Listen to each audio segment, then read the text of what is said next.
I'm WMAR2 News' Elizabeth Worthington in Bel Air, where we're getting our first look at the redevelopment plans for Harford Mall.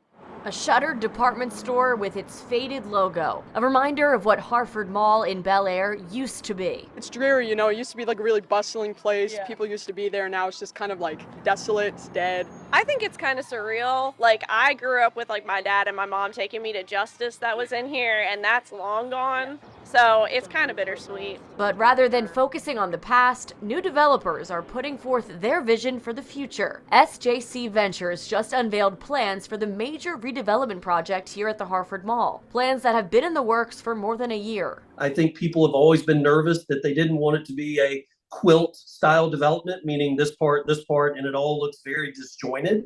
And then you could never have this master plan that looks thoughtful. The project really took off once the company secured what they're calling a catalyst retailer. In this case, it's an organic grocery store the developers can't formally name just yet, but based on the company's website, we have a pretty good guess that it's Whole Foods. The next phase will entail knocking down the former Macy's and turning it into an open-air, pedestrian-friendly shopping center. The former Sears has already been redeveloped and will soon open as an Amazon Fresh grocery store. Behind that will be an apartment complex. Eventually, the goal is to revamp the entire mall. They've talked about how they're gonna put like a center court again, where it's like greenery, things like that. And I feel like that would breathe some life back into the mall. You know, malls are dying, and you know, it might be good for the apartments there too. Yeah. I do really hope that happens. Over the last couple of years, more and more department stores have been shut down. And I feel like there's a lot of stuff that can be used with the space already that's not being utilized.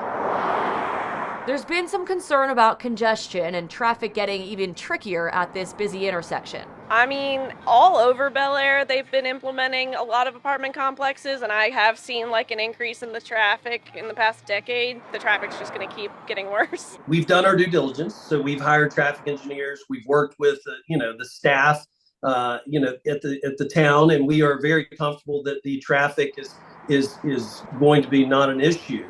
We're actually diminishing the amount of retail space. We're diminishing the number of trips.